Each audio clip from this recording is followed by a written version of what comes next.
ชมพูหรือยังหน้าอ่อนอยู่ยังรถอ่อนทางหน้านี่แตกเลยที่หนูย้อมรถย่างแตกย่างอ่อนตลอดแล้วนี่ก็บ่ไหวแล้วได้หนู เสียเงินยนต์รถพี่น้องเนาะเอาครับทักทายสบายดี FC บดสุขูสุคนเด้อยินดีต้อนรับเข้าสู่2เบานึกเผาไพรเนาะมื้อนี้เบานึกกับเซาลีมาบ้านกิวแคมเมืองเพียงแขวงสยบุรีเนาะสปปลาวเนื้อมาหาน้องล้าเนาะก็พอดีมีผู้ใหญ่ใจดีเพิ่นอยู่ทางต่างประเทศพุ่นแหละพี่น้องเนาะคนแล้วก็เป็นคนต่างประเทศเลยเนาะจะบ่เป็นคนลาวบ่เป็นคนไทยเป็นคนอเมริกาฝากเงินมาให้ช่วยครอบครัวที่ลำบากก็มี 4-5 ครอบครัวพี่น้องเนาะฝากมา150 เหรียญพี่น้องเนาะวันนี้ก็ได้แลกมาได้3 ล้านปลายเนาะเป็นเงินกีบ3 ล้านปลายวันนี้ก็สิมาหาน้องล้านี่แหละพี่น้องเนาะมาช่วยน้องล้าก็ยังลำบากอยู่ก็เป็นครอบครัวลำบากเนาะสมมุติบ่นึกเนาะซื้อเป็นของกอบของกินมาอาหารต่างๆเป็นขนมนี่เอาไปให้น้องล้าแล้วน้องล้านี่ก็แบ่งให้พี่น้องเนาะเป็นอ้ายเอื้อยเพ้อเนาะไอ้เคยอยู่อ้อมๆนี่แหละนี่อ้อมแอมนี่แหละเนาะก็แบ่งกันกินหั่นนะเนาะหักแพงแบ่งปันกันเนาะเดี๋ยวเอาเป็นปลากระป๋องมีไว้เด้ซื้อมีไว้ขนมปลากระป๋องเลยปลากระป๋องแพ็คนึงเนาะคนละแพ็คเลยอันนี้เป็นขนมแจกเล็กน้อยแจกเด็กน้อยขี้ดื้ออันนี้สบายดีสบายดีเด้อเอา1.0นะสบายดีน้องละโอ้กำลังกวาดเฮือนบ่เอาคิดว่าแม่น้องละเดี๋ยวเอ้ยเนาะนะอ้าวของฝากของตอนจากFC อยู่อเมริกาเดี๋ยวแจกขนมเด็กหน่อยก่อนปลากระป๋องแพ็คนึงไปแบ่งหากันปลาเด้อปลาปูเห็นหงอ้าวขอบใจ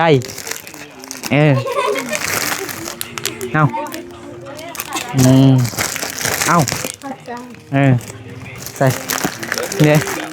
เอาให้ผู้สาวน้อยคิดดูก่อนเอาตัวขนมลูกน้าขนมเอาเบิ่งพ่ออยู่บ่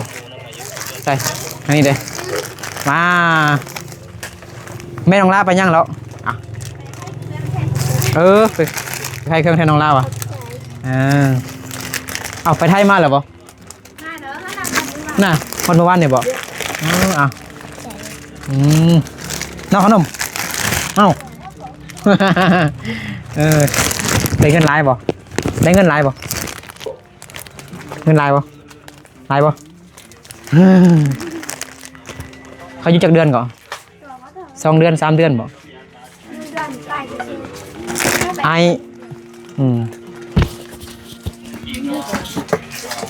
อน้องล้าเนาะมันสั้นบ่เป็นยังค่อยๆทัดมันมีกันสั้นอยู่หั่นแล้วไอ้น้องล้าพวนปักบ่ค่อยแจ้งเนาะแล้วปักบ่ได้เลยเนาะนี่อยากได้เลยกวาดเลยบ่เป็นยังกวาดเลยใส่เด็กน้อยไปใส่หมดเหรอตัวใครขอเจ้าต่อมื้อนี้มาครบเนาะอยู่ครบแม่เด็กน้อยอยู่ครบเด็กน้อยอยู่ครบยังผู้ได้เด้น้องเกี้ยยังผู้ได้เด้ยังผู้ได้เด็กน้อยนะหมดแล้วบ่คำน้อยหมดแล้วเอาน้องละสิเฮ็ดกินตอนช่วยแล้วนี่เนาะไปได้กินข้าวซอยมาช่วยเถอะเนาะก็10 โมง 11 โมงนั่งตั้งไว้หนึ่งนั่งตั้งอีหลีนั่งตั้ง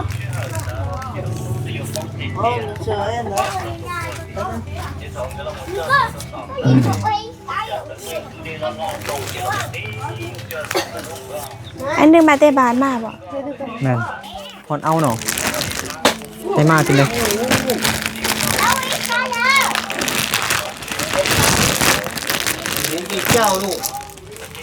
เอาให้แม่เฒ่า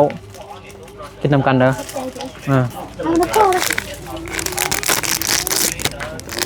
กระโตก็จะกินขนม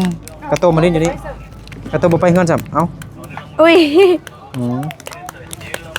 กระโตเอาเอา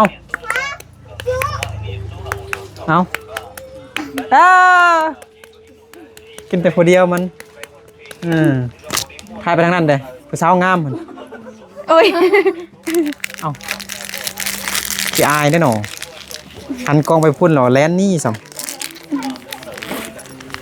ยันกองสิอายได้หนอหมดแล้วกระโตจังน้อยจึงกินเด้อจังน้อยจึงไปลิ้นน้ำอาปงน้องลาไปนั่งค่ายเครื่องเมื่อกี้อยู่ตลาดน้อยพี่น้องเนาะ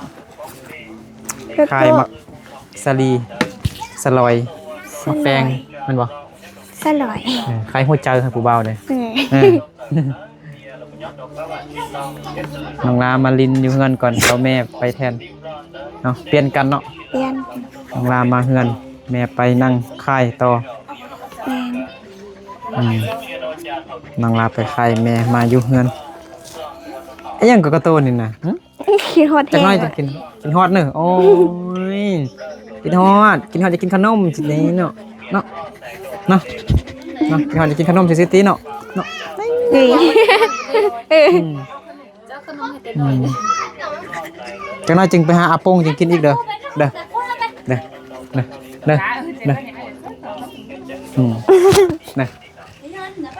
โอ้ยกินฮอด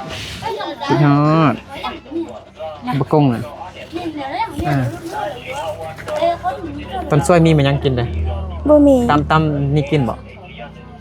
มีแต่ตำมักแตงบ่ แม่นตามนักแต่ง อ๋อเฮ้ยอีกจักมืออีกจัก6 มือบ่อีก7 มือเนาะเข้าเฮียนเนาะ แม่น เดี๋ยวมื้ออื่นมื้อฮื้อก็สิไปแล้วเนาะ จะซื้อ เสนอซื้อจดซื้อ แม่น เขียนบักคำห้องเนาะ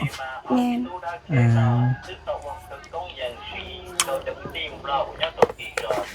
4-5 มื้อที่ผ่านมาน้องลาไปยัง น้องลา ไปจ้างบ่ บ่ได้ไปจ้าง บ่มีคนจ้างบ่ แม่นบ่มีบ่ได้ไปซ่อนกายอยู่ โอ้บ่นึกใส่หมวกมาพี่น้องมื้อนี้วันอาทิตย์เนาะ แม่น รัฐกรพักเนาะตำรวจกับบ่ยามทางบ่ได้ไปไกลดอกพี่น้องเนาะคันไปไกลก็ใส่หมวกกันน็อกอยู่แต่อันนี้มาหาน้องลาก็ประมาณ 5-6 ลักบ่ไกลเนาะแต่ทางก็เพิ่นยังบ่ซ่อมแซมเด้อยังเป็นทางขี้ตมเป็นคุมเป็นลุ่มไปหลายเฮากระทากินมักแตงตำมักแตงน้องลาก่อน แม่น น้องลา ด้วย ว่าสิซื้อเข้ามาจาก 4-5 โลเมื่อกี้แต่ว่ามีผักไข่ข้าวเจ้า ใครแต่เขาเหนียว ผักไข่ข้าวเหนียวเนอะไข่ข้าวเหนียวเนอะ อยากกินข้าวเหนียวอยู่ กินข้าวเหนียวเนอะ แม่นเมื่อนั้นนี่แม่ว่าสิไปเปลี่ยนข้าวเหนียวแต่บ่ได้เปลี่ยน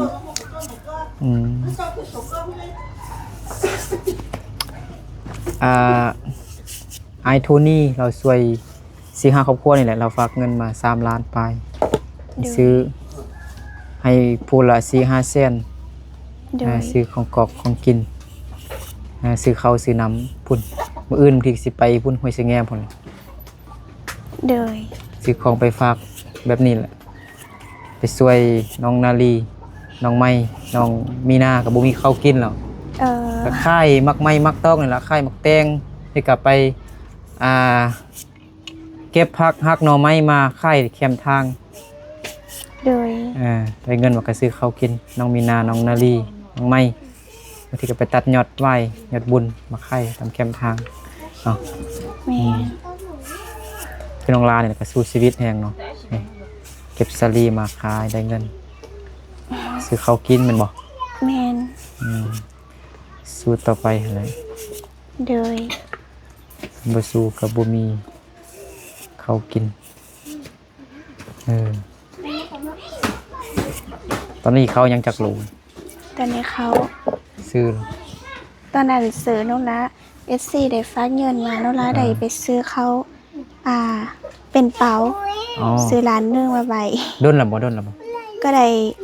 จักมื้อแล้วจักเดือนแล้ว เป็นเดือนแล้ว อ้าวเป็นเดือนแล้ว แม่น อ๋อยังอยู่บ่ อย่าง จั อก โล ยู่ ประมาณจักโล อย่างบ่ฮู้ว่าตัวอย่างนั้นจักโลแต่ว่าตัวเป็นเป๋าอย่าง2-3เป๋าอยู่ บ่อันตัวอันซื้อน่ะตัวอัน FC สวยนะ SC ช่วยนะ แม่น บ่น้องละซื้อเป็นเป๋าซื้อเป็น เป็นเปล่า แม่น เขาเป็นข้าวสารเนาะ แม่น เปล่านึงนี่เท่าใด เป๋านึงน่ะเขาไล่เป็นโล โล ข้าวเปลือกน้องละซื้อข้าวเปลือก ซื้อข้าวเปลือก แม่น อืม ข้าวเปลื ยังเราซื้อข้าวเปลือกเนาะ แม่น ซื้อร้านนึงบ่ แม่นซื้อร้าน ซื้อร้านนึงได้จักเปล่า3เปล่า สองเป๋า โลนึงเข้าตลาดเราขาย8,000 เอามาเสียวเนาะ แม่นก็ได้อยู่2 ดีแล้ว เป๋า3เป๋า ซื้อน้ำผากันข้าวเปลือกเนี่ย ส บ้าน นั เฮา บ นี่บ่ แม่นสนับเอ้ยนี้เลย เอ้ยนะ เอ้ยอยู่แปะอ่างลงไปยงขนาดอยู่เพื่อแถวนี้คือกัน นะ แม่น อยู่ทางทางกันนะ แม่นอีเหี้ยบ่ตะนานเลยอันนึกท่านดินธนาเพื่อซื้อเหี้ยนะ ซื้อเยี่ยนวะ แม่น อืม เข้ามาเขาไข่เนาะก็เลยได้ไปซื้อ สลอยสลีของลาเต็มกลวย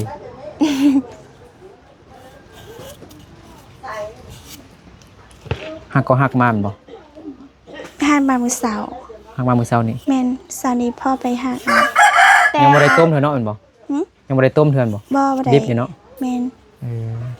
ผู้ได้ไปเอาน้องลาบ่พ่อไปเอา ตื่นแต่5 โมงไป โอ้5 โมงเช้านี่บ่ แม่น5 โมงตอนเช้า อันนี้กำลังต้มอันสลอยอยู่แม่นบ่ แม่น อืม นึ่งอยู่ เฮ็ดหม้อดูสู้แล้วก็เอามาเฮ็ดเป็น เอาเนี้ยตัวไอ้ต้องตัวดีอ่ะ เป็นมัดไว้ อืม เอ้ยบ่แม่นอันเป็นเมียในบ้านบ่เนี่ย เหือดูเธอนี่ ฮะ ดีน เงินอยู่ไส ำอยู่น้องป่าเธอนี่น้องป่าบ่ อ๋ออยู่แคมป์น้องป้าได้บ่ แม่น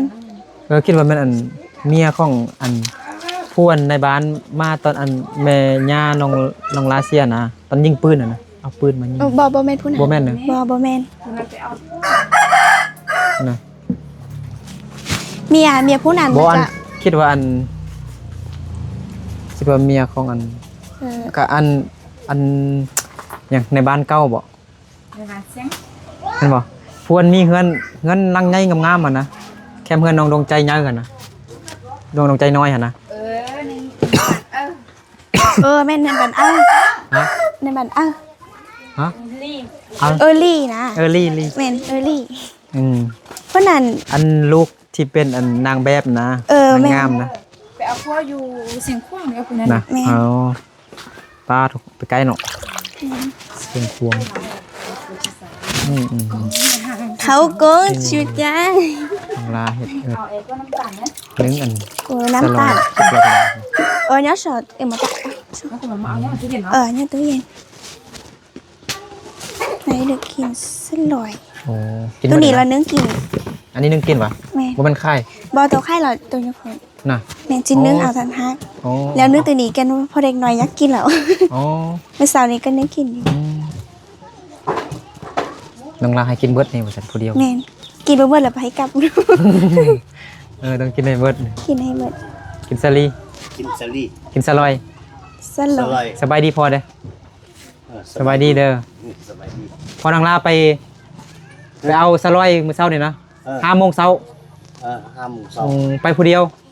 ไปกับลูกชายของ ไปกับคำน้อย เอาไป ร้านทราย เอาร้านทราย คำน้อยไป เออ น้ำ ไปนำคำน้อยฮะน้อง แม่น คำน้อย คำน้อยกับเป้มาบ่ เตะ เป้ว่า โอ้ เตะน้อยเด้ ไล่ชำนี้ บอลหน่อย เป้สำนั้นแหละ น่ะ สำนั้น ก็หนัก คือ อยู่ นักเลยบ่ไกลเนาะ ก็แบบธรรมดา ก็ประมาณ ไปกันมา พอคนนุ่มลงไปนี่ขั้นคนนุ่มลงไปนี่ประมาณ10 ปลายนาทีนี่แหละ อ๋อ 10 ปลาย53 นาที เอ้าคนนั้นได้ขนมแล้วเมื่อกี้ นั้นมันดู ลูกเอื้อภายนี้ เอาเมื่อกี้บ่ได้เอาขนมเท่าเนาะ งาน อ้าวขนมหมดแล้วเอาเงินไปซื้อกันเอาเบิ่งเงินน้อย เวลา ดิ ให้หนีก็ได้อยู่อยู่นี่ก็มี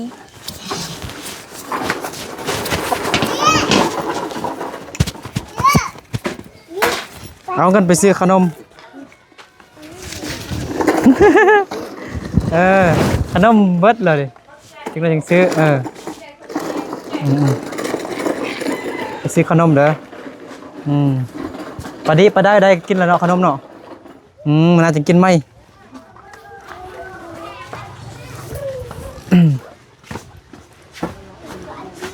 คนกล้วย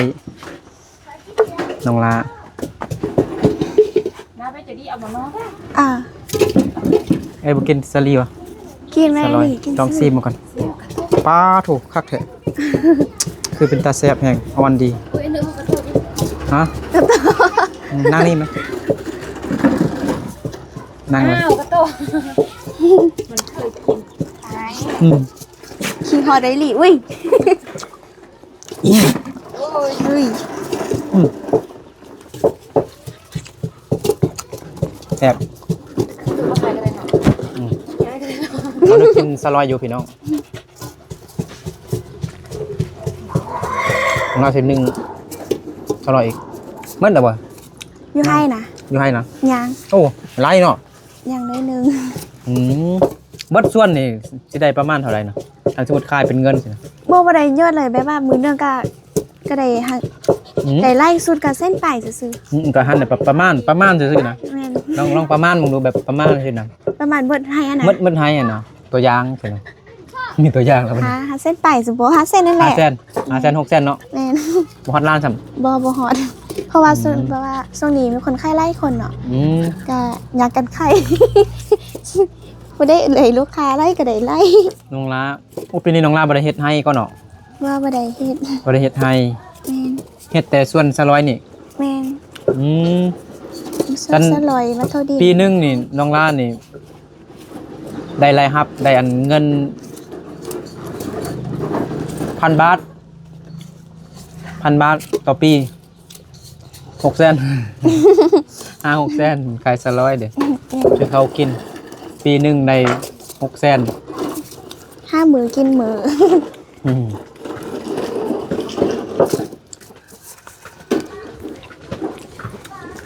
ก็เป็นหยัง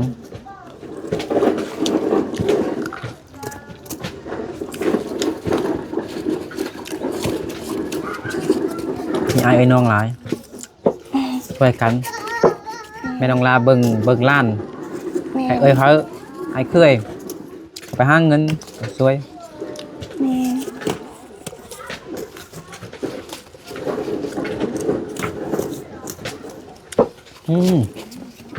เสียบดีว้าว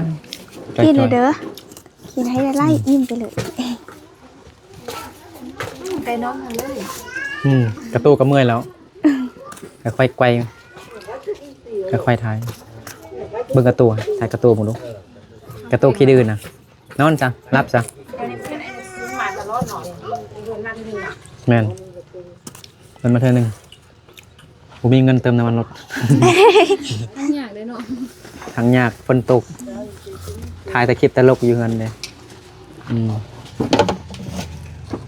ปลาเต็มผลบ่น้องละ เต็มอยู่ในนั้นนะพวกดุนยสร้างซะให้ ใจนี่เจ้าก็มาคบบ่ให้เสียด้วย มันเป็นยังเนาะอันนั้นปลุกเอา แม่นตัวนี้โปกไว้แล้วมันจะสุกไว้ ซึกไว้เนาะ แม่นเพราะว่าควันมันจะติดอยู่นี่ ประมาณจักชั่วโมง บ่ฮอดชั่วโมง หมดชั่วโมงบอก แม่น คักกินเซลอยพี่น้องเนาะแซ่บ ทางไก่บ่มีบ่น่ะ อันไหนเซลอยนะ ถ้าปุ๊บเป็นแบบสลีอันที่กระโปดนั่นน่ะ อ๋อ กับอันเป็นสลีบ้าน อยู่อันภาคใต้นะอยู่ใส่ปักซีจับปลาซักนะ ไม่ไปบ่ เคย บ้านเกิดเคยอยู่หน่อย เคยเห็นบ่เคยไป แค่อยู่ เค โทร ยเห็ ทั น ศน์ แต่ว่า โท เค ร ย ศัพท์ ไป สาวคนเลย อืมไกลหนอ พวกเป็นเราสู้เขาเป็นคนลาว อ๋อเดี๋ยวจะว่าภาษาละ3 โมงได้หนอจักปีเหรอเอ้ย 11 ปีแล้ว บ่อันอายุเจ้าเนาะ 31เนาะเป็นเอ้ย4 ปี เราจะกี่ละ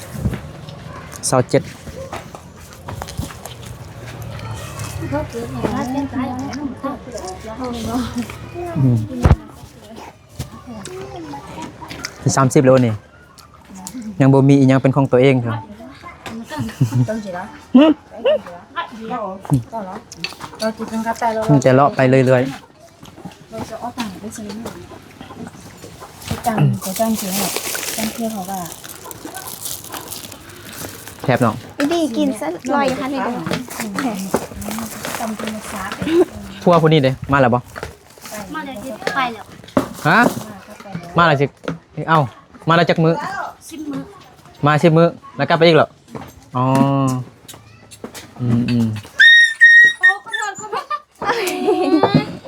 โอ้ลีออนเหรอลิโทษมาเลย เหยียบตีนกระโตเนาะขอโทษกระโตเด้อ น่ะ อืม เอาบ่เกิด ขอ ว่า โทษเด้อ น่ะ กินบ่ เนี่ยบัวจะหา เอ้า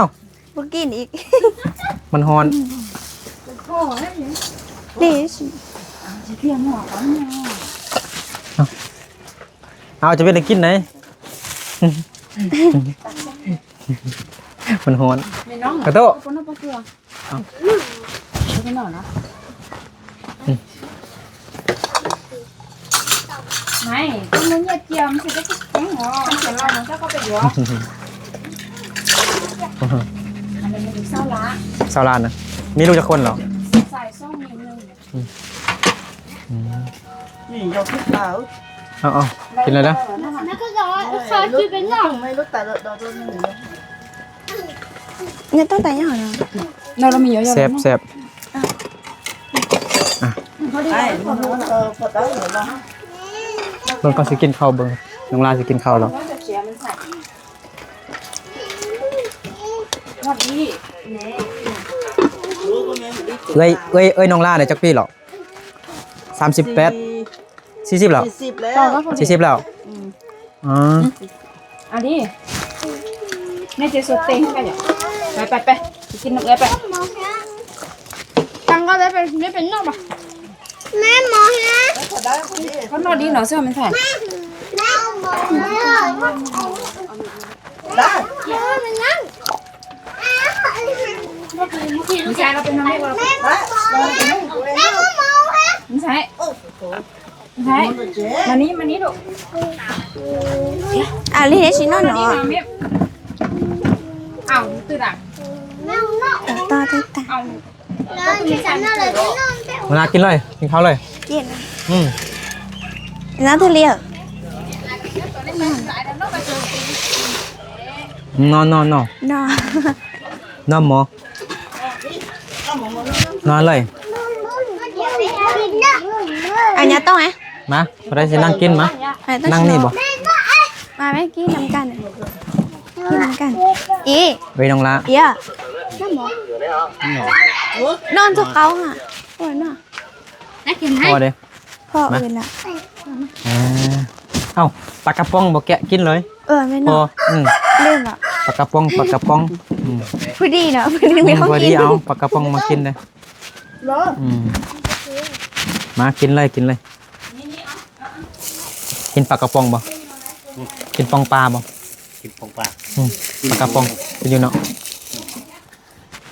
ซื้อมาพูละแพ็คพี่น้อง6 ครอบครัว6 7 ครอบครัวไอโทนี่เพิ่นฝากมาให้ช่วยพูละ500,000 กีบครอบครัวละ100,000 กีบ500,000 กีบ Ôi bé trong chị tù. มาจีเซียนตรงมาพอหันกลับไป แกะเลยมาแกะให้โอ้ กูไปนะไป Nha nó mỏ nha. เอาเนี่ยน่ะเจ๊ไปเอาเนี่ยน่ะพ่อไป ไอ้กูแกะบ่ได้เด้ยันอ้าวโอ้สีต้นหุ่น แม่นสิค่ะ ไปหันไปดูว่าพี่ เทคนึงเท่าได้ก่อนหนึ่ง น้าหนูกินไปเลยน้อยนะ แสนหนึ่งเอารุ่นไหนแพ็คหนึ่งแสน ย่านะหมด แสน นะ ปลาย ร้อยรอ มา เรานะ น้องเนี่ย ไปนะ เดี๋ยวมากินนะ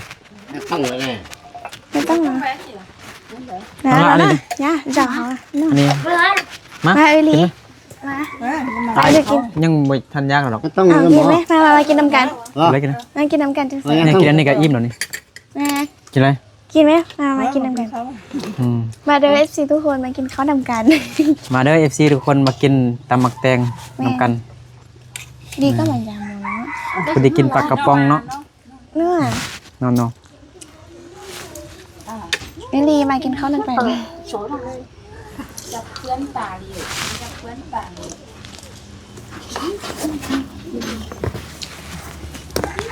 น้องลากก็กินข้าวเนาะอาจจะสิไปยามอาโป้งก่อนเด้อ โดย ยามอาโป้งก่อนพี่น้องเนาะไอเข้าน้องลากินข้าวก่อนเบิ่งเงินเรืออยู่บ่เงินเรือซื้อของมาให้น้องลา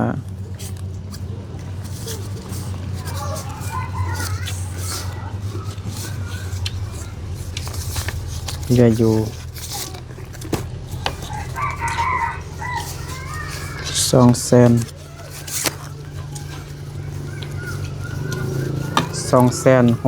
สิ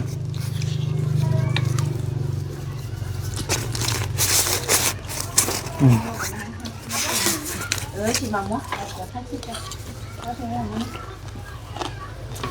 เนี่ยต้องนะเนี่ยต้องได้ที่หา เงิน500,000เรือซื้อของกินทางลายังเหลือ261,000เด้อ โดย มาให้น้องลาก่อนเรามีซื้อ2ซื้อไอโทนี่กับซื้ออีกหนึงอันมันไอก็อ่านบ่ได้บ่เป็นอ่านยากโคตร ซื้อยังก่อซื้อ โทนี่ ทน โทนี่ ทนนี่ แม่นโทนี่อ่ะ เข้าใจทนนี่เด้อ เงินยังเหลือ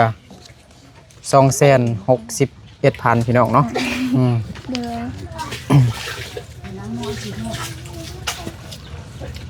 ให้น้องละอวยพรให้ไอโทนี่เพิ่นเด้ เด้อ แต่ว่าเป็นภาษาลาวก็ได้ว่าภาษาอังกฤษบ่ได้เนาะ แม่น แต่เราบ่ฮู้ภาษาลาวเด้บ่ฮู้ภาษาไทยแม่นอังกฤษอย่างเดียว แต่อาจสิเอาอันคำอวยพรอาจสิไปติดอยู่หน้าจอก็ได้ เราลาเข้าเอพรให้ไอทนนี้ชีวิตดีมีสุขสุขภาพแข็งแรงความเจริญยาได้ขอให้ยามีขอให้ร่ำรวยเด้อสาธุ ขอบใจหลายเด้อ thank you so much ก็ได้แต่ซ้ำนี่หลายก็ได้ thank you so much โอเคเนาะเดี๋ยวไปยามน้องอาโป้งก่อนเด้อ โดย พากันกินข้าวเด้อน้องละพอนมาเด้อ มากิน ยามก่อนกินเลย ทาน้องละเอาหน่อย น้องละเอาสลอยให้ โดยเสริมคง ไปยามน้องอาโป้งก่อนพอสิไปยามอาโป้งตลอดเป็นน้องอาโป้งบ่อยู่เฮือนได้ 2-3 อาทิตย์แล้วอาโป้งบ่อยู่เฮือนใส่กระแจไว้ตลอดขี่รถไกลไปไกลมาเอา2-3 ห่วงกันเลยเด้อน้องละ เอาไว้ให้ คายได้ให้เด็กน้อยกินเลยบ่อิ่มเลย ย่างตาไล่ จิโนมอ